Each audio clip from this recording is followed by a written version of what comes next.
When the Mongols swept across the steppes and into the heart of Eurasia, their reputation alone often won battles before an arrow was even loosed.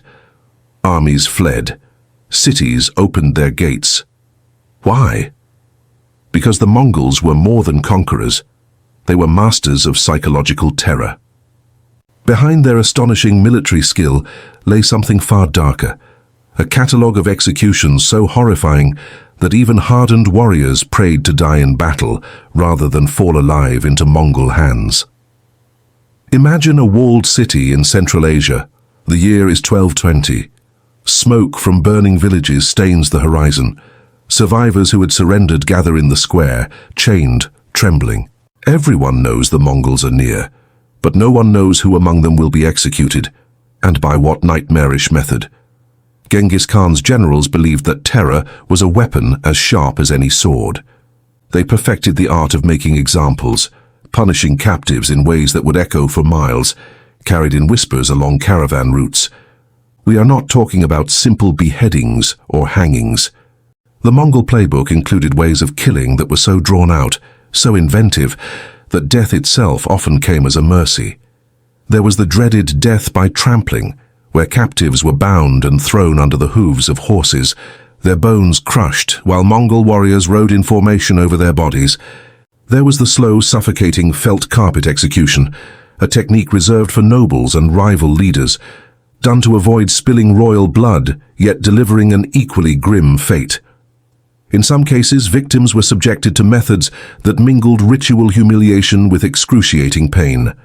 Punishments designed not only to kill the body, but to destroy the honor of the condemned in the eyes of their kin.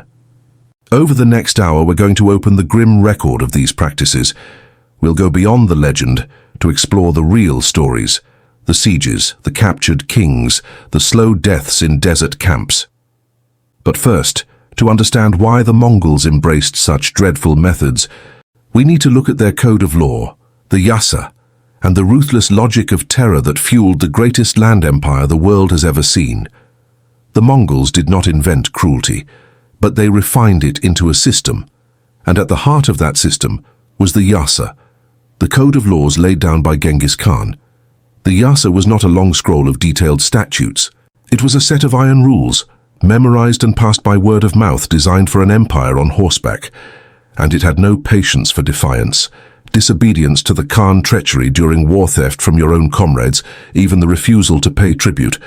All of these were crimes that could earn you not just death, but a death meant to terrify anyone who might follow in your footsteps. Genghis Khan understood that his empire stretched far beyond his army's reach. If a distant city feared the Mongols enough to surrender at the first sight of their banners, that saved time, horses, and lives. Terror was more efficient than endless battles. That is why the punishments were often public and performed with ritual precision. Captured princes and rebel chiefs were sometimes wrapped in heavy felt rugs and trampled to death under horses, hooves. It was quick for the horses, but not for the victim. The slow crushing of ribs and suffocation under layers of felt could drag on for minutes that felt like hours. The felt rug was no accident of convenience. Mongols believed that spilling the blood of noble enemies polluted the earth.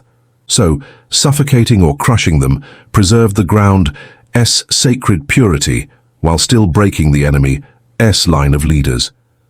But for ordinary captives, enemy soldiers, rebellious villagers, the punishments could be far more brutal.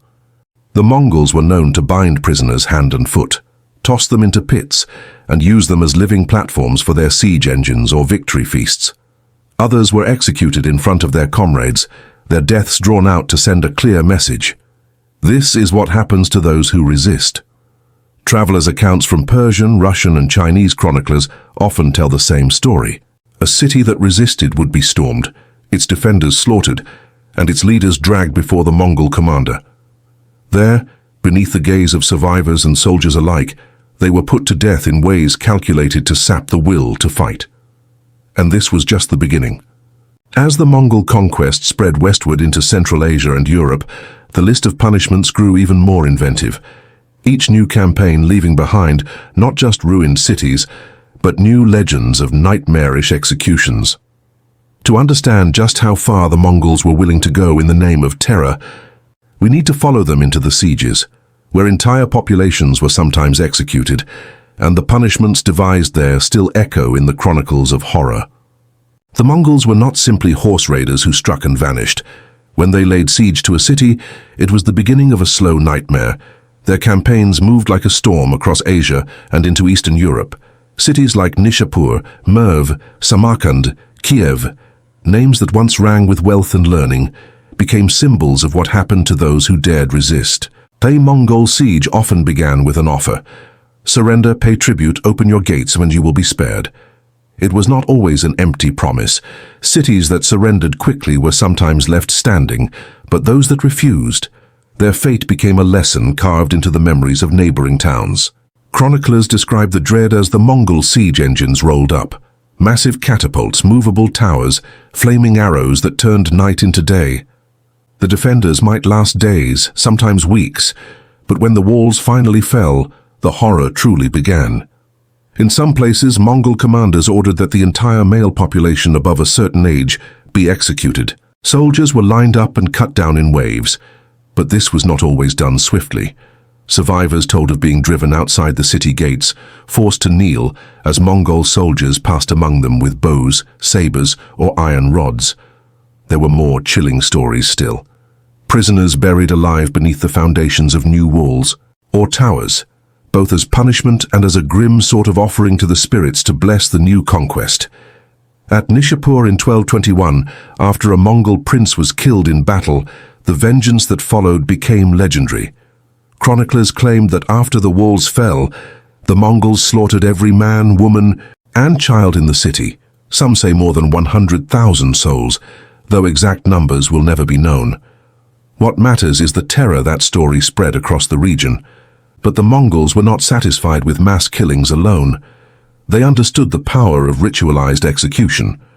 Captured leaders were sometimes dragged to the center of the city square, stripped of rank and dignity, and executed before the trembling survivors, a performance meant to drain hope from any thought of resistance. Some prisoners were tied to wooden stakes and used as living archery targets. Others were placed in pits and trampled under siege engines or war horses. The Mongols were pragmatic. They made examples of a few to keep millions in check. The stories that escaped these cities did more to expand the empire than any single battle.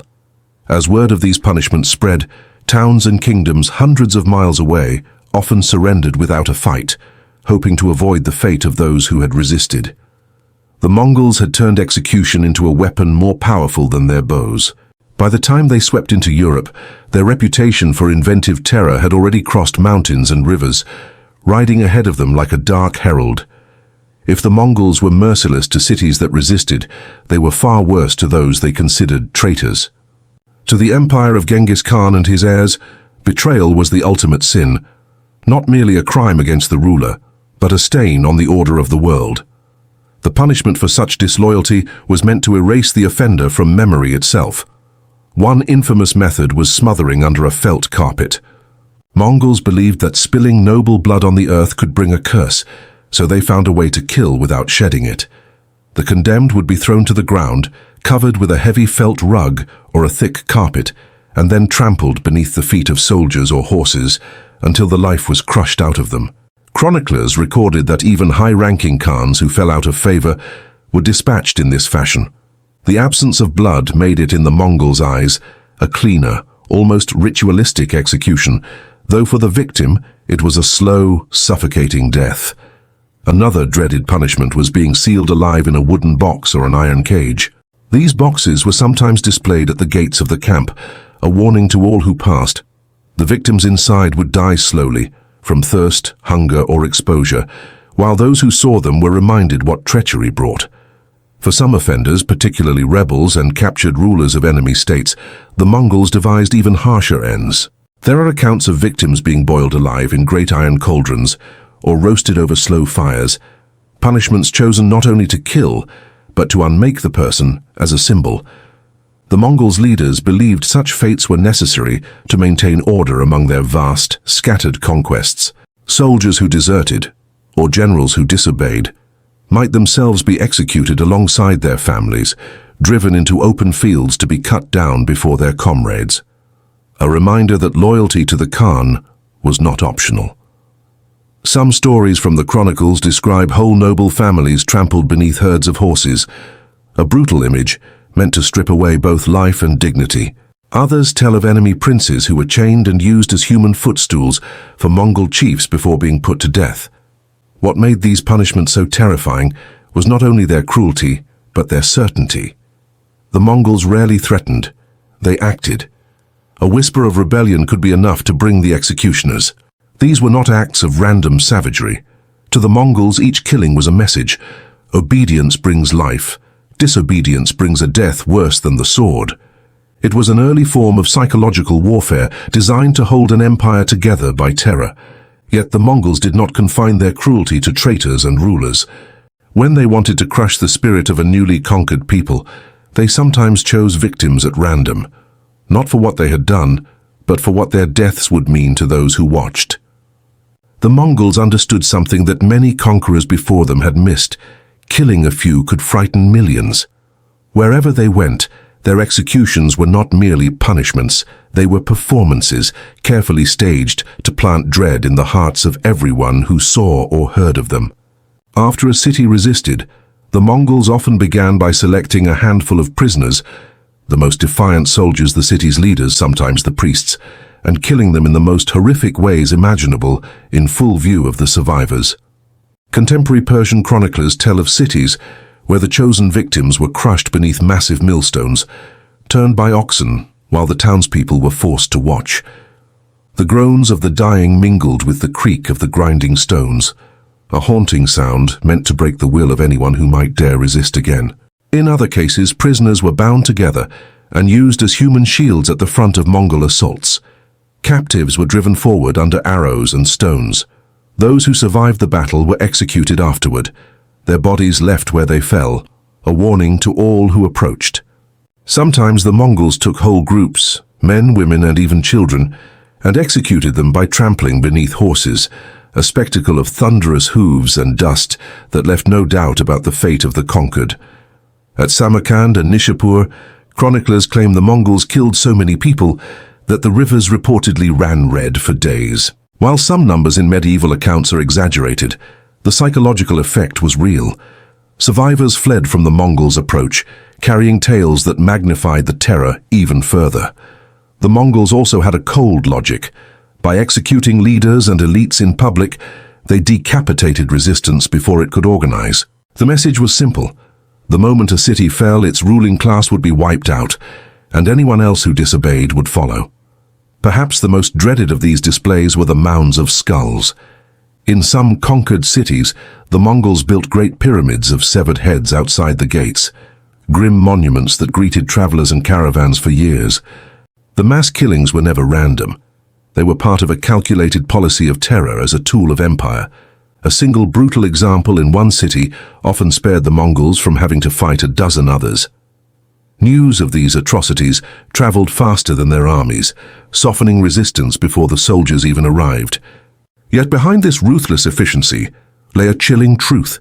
Human suffering became a weapon, as important as the bow and the horse. The Mongols didn't just conquer territory, they conquered the minds of their enemies. But some captives faced a different, more drawn-out fate.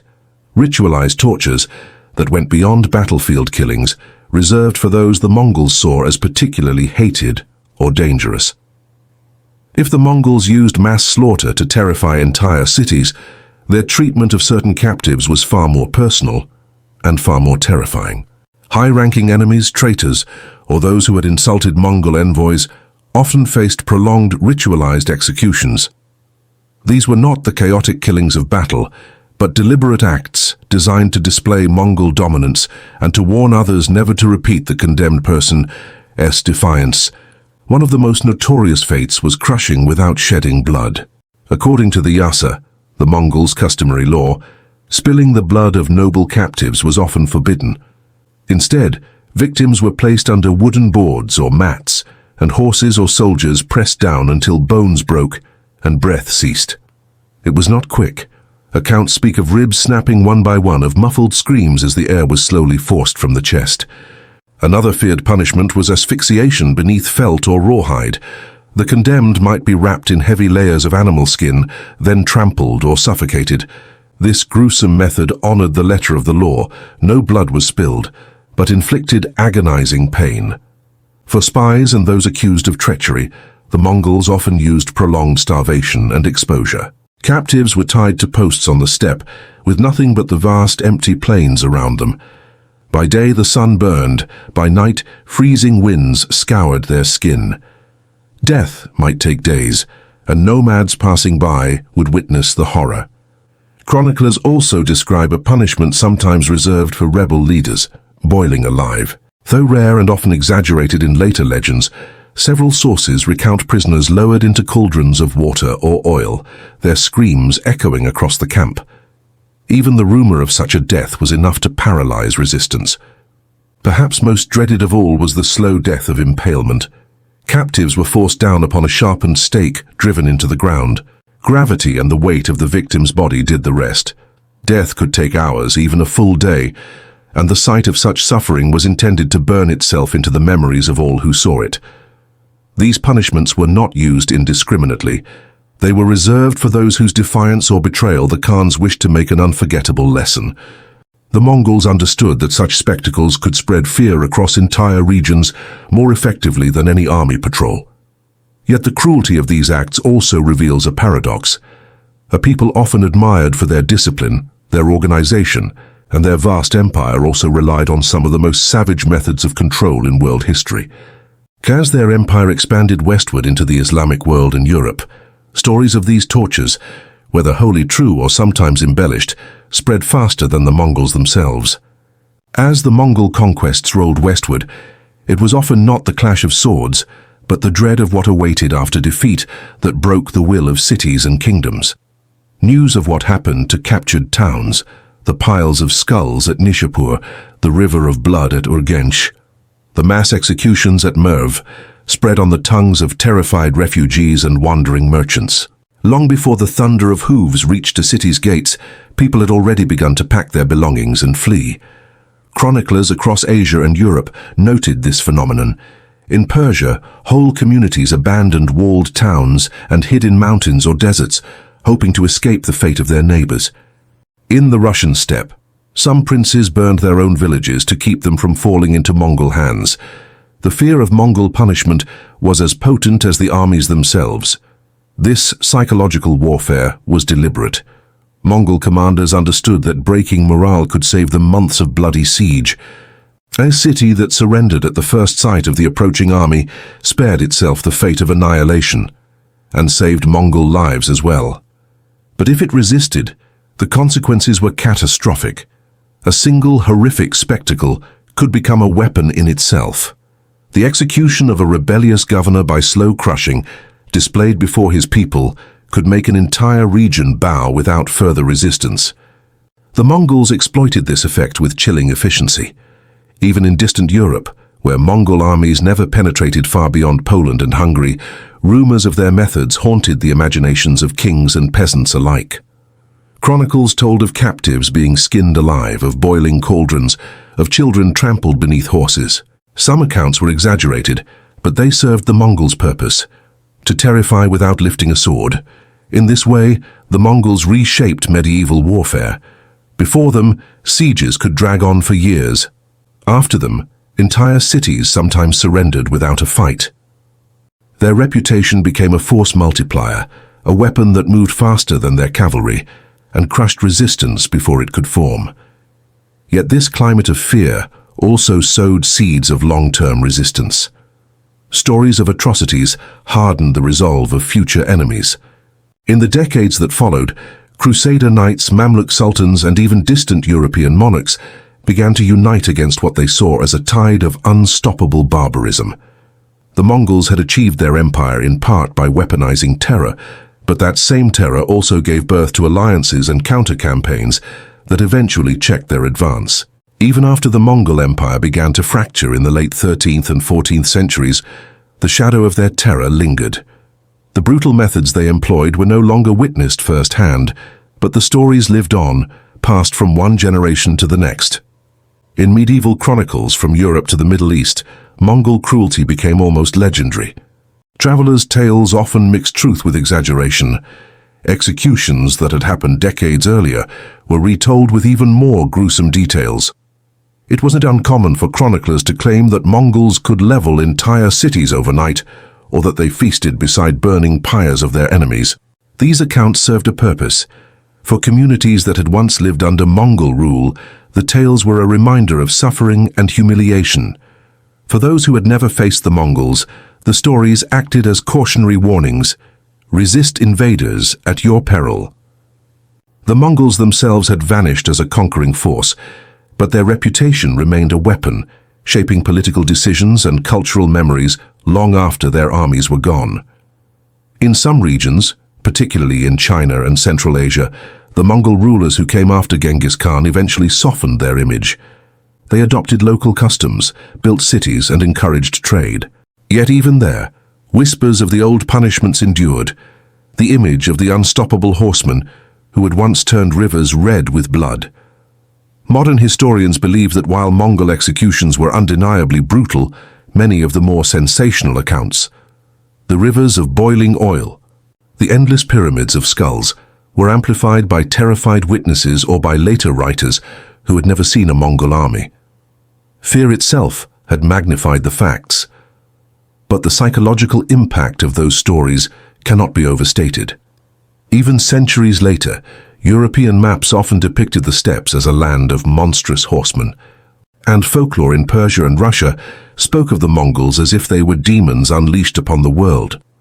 Today, when we hear the name Genghis Khan or think of the Mongol Empire, we still imagine not just the swift horsemen and massive conquests, but also the dreadful punishments that helped forge their empire. These stories, half fact, half myth, remind us that in medieval history, fear itself could be as powerful as any sword or bow. The Mongols changed the world not only with their armies, but with the dread they inspired. That dread outlived them, echoing across centuries, shaping legends and ensuring that the terror of their execution methods would never be forgotten. And so the final legacy of the Mongol Empire's cruel punishments is not the physical suffering they inflicted, but the memory, a memory that turned the conquerors into enduring figures of fear in the pages of history.